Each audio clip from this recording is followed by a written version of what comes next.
इस वीडियो में हम बात करने वाले हैं कि आप अगर अपनी फ़ाइल को खोलते हैं किसी भी फ़ाइल को, तो वहाँ पर लिखा हुआ आता है we can't show this file because it's इनकरप्टेड।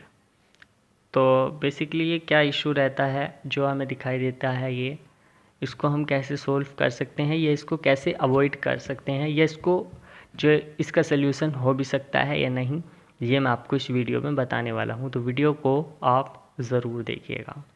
देखिए, सबसे पहली बात, आप इसको ठीक नहीं कर सकते, इस चीज़ को आप ध्यान रखिए। अगर होगा तो वो रिसोर्सेज इन फ्यूचर हो जाएगा, क्या पता हो, लेकिन फ़िलहाल अभी इसका ऐसा कोई भी नहीं है। अगर आपकी फ़ाइल डैमेज या इनकरप्टेड हो जाती है तो उसको ठीक कर सकें, बट हाँ, इसको अवॉइड कर सकते हैं हम। अवॉइड किस तरीके से करेंगे, आप इस वीडियो को ध्यान से देखेंगे तो आपकी सब कुछ समझ में आ जाएगा। तो देखिए, अवॉइड करने का प्रोसेस क्या है इसका, आपको इन चीज़ों को ध्यान देना होगा, तभी आपकी समझ में आएगा। अब जैसे ये फाइलें रहती हैं, अब जब जहाँ से भी आप इसको डाउनलोड करते हैं या कहीं से भी इसको लेते हैं, तो इन चीज़ों में ही ये इनकरप्ट होती है या आपके एंड्रॉयड फ़ोन में कुछ वायरसेस होते हैं या आपसे डिलीट हो जाती है, तब ये इशू आ जाते हैं। अब ध्यान से सुनिएगा कि क्या इशू रहते हैं। सबसे पहले बात कर लेते हैं कि हम इसको लेते कैसे हैं, इस पर भी डिपेंड करता है।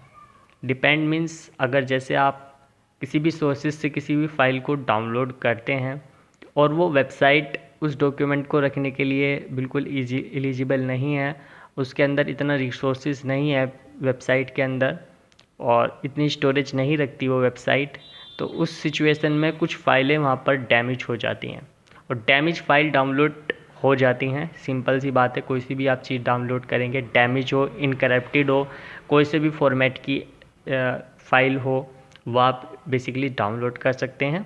और या एडमिन उसका हटाना नहीं चाहे या कुछ भी नहीं चाहे, तो उस सिचुएशन में इनकरप्टेड फ़ाइल आपके पास अवेलेबल हो जाती है।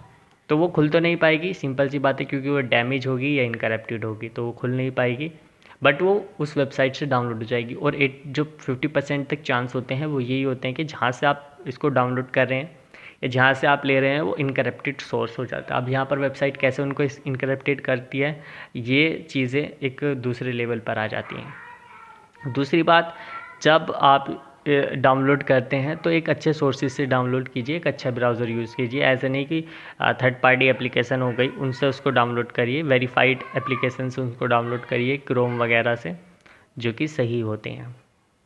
तो यहाँ पर ये चीज़ आपको समझ में आ गई होगी। और तीसरी बात यह है कि जब आप अपने कंप्यूटर पीसी या वगैरह से फ़ाइल लेते हैं तो वहाँ पर एक अच्छे टूल का यूज़ कीजिए जिससे कि वहाँ पर कोई इशू ना हो जाए फ़ाइल आते टाइम या जाते टाइम।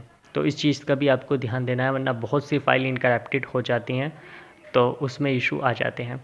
और यहाँ पर और ऑप्शंस ये होते हैं कि जो मेन इशू भी ये होता है कि फ़ाइल जो है एक्चुअली में डिलीट हो जाती है, लेकिन उसके जो डुप्लिकेट होते हैं हमारा एंड्रॉयड बना लेता है, कभी कभी कुछ फ़ोटोज़ के भी बना लेता है, कुछ एपीकेस की भी बना लेता है। और एपीके तो नहीं बनाता, लेकिन हाँ कुछ फाइल्स के बना लेता है, जो फॉर्मेट रहती हैं उनको बना लेता है और वो शो नहीं करता, लेकिन कभी कभी वो आपको शो होने लग जाते हैं और उनको खोलते हैं तो वो इसी तरीके से बताएगी, अगर उसके अंदर का डेटा ही सही नहीं होगा तब। तो इन चीज़ों का आपको ध्यान रखना है, तभी आप इस इशू को अवॉइड कर पाएंगे, अदरवाइज़ नहीं कर पाएंगे। तो अगर यहाँ पर आपको सब चीज़ें समझ में आ गई होगी तो इस वीडियो को आप लाइक ज़रूर करिएगा। बाकी कुछ समझ में नहीं आया तो कमेंट बॉक्स में पूछ लीजिएगा और चैनल को सब्सक्राइब भी कर दीजिएगा। मिलते हैं अगली वीडियो में, तब तक के लिए बाय एंड टेक केयर।